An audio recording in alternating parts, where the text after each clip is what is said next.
Hi, welcome to the Bible Forum. I want to talk to you about history. Did you enjoy studying history when you were in school?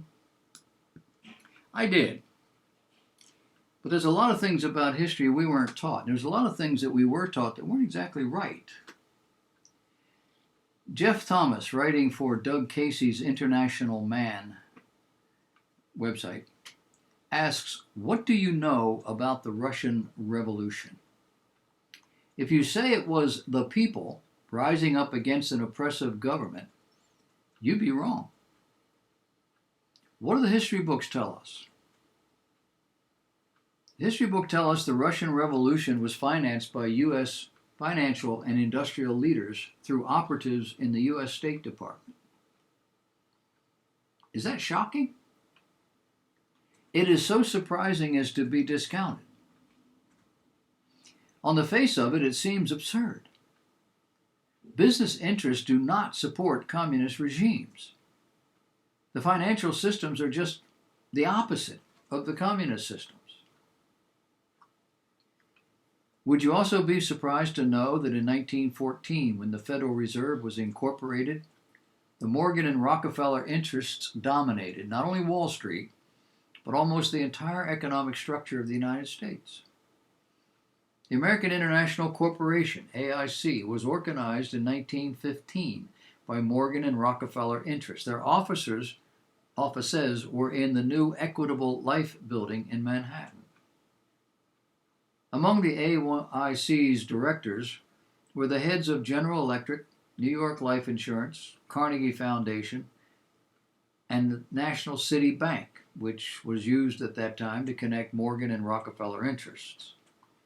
The bank had no less than 10 directors on the AIC board. In addition, 4 directors were from the then new Federal Reserve, including W.L. Saunders, one of the U.S. President's closest advisors. As luck would have it, the Federal Reserve in New York was also located in the Equitable Life Building. So in 1917, Leon Trotsky arrives in New York. Following his negotiations with the American International Commission, AIC, he headed back to Russia with not only funds to accomplish a second revolution there, but also a U.S. passport, courtesy of President Woodrow Wilson, acting on advice of the AIC. Along with Mr. Trotsky was a sizable American Red Cross mission, although Red Cross activities in Russia were non-existent.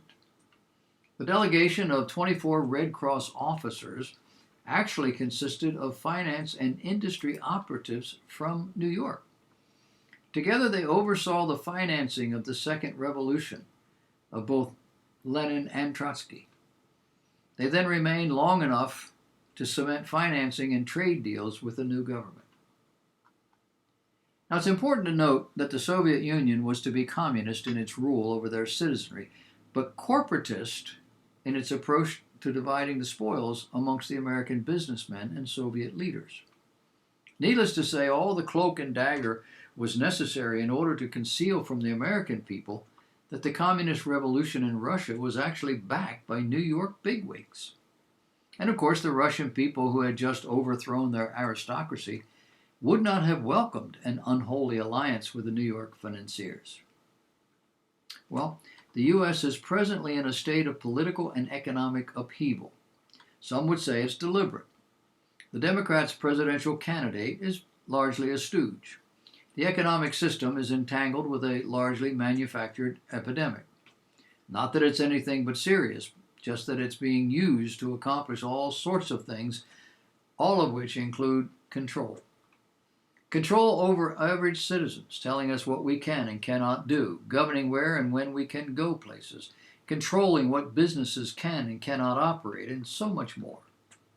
And who's controlling all this? A politician. Or more specifically, politicians. Thomas writes, if Donald Trump is not elected president in November, the U.S. will come under the control of an almost devastating national debt. The phrase, unless Trump is elected, is used only to indicate he is probably the only man who can get us out of this hole, largely because he seems to want to. The other side doesn't care about debt. only power. And debt can be power. In reality, the issue is capitalism or collectivism. Capitalism has been in decline for over 100 years in this country as a result of an ever more powerful central government, supported by big business. At this point, it's essentially collectivist. That is, it's a combination of corporatist structure and socialist entitlements, along with some remnants of capitalism, just enough to maintain the illusion of freedom. But true freedom has long since departed the U.S. For many Americans, this is a very turbulent time, an unprecedented time. As the 1861 secession aside, the U.S. has never been in open conflict with itself, not in any meaningful way. Everywhere Americans are living in fear. Their one great hope is that the presidential election may save them. To Americans, it's an all-out battle. Either the candidate they favor will save them, or the opposing candidate will destroy the country. And this is true. True also of voters' perception, regardless of which candidate they support. But for many, the focus is so intent on the election itself that there's a failure to look behind the election, to look beyond the election, and imagine what the new America is going to look like. In the last 4 years, the opposition party has been rabid in its condemnation of this president. So if he wins a second time, the opposition will unquestionably go into overdrive. There will be rebellion beyond anything heretofore experienced. And if the contender wins the election, there will be a wholesale charge into communist policies that will eclipse the mild form of socialism that now exists in our country.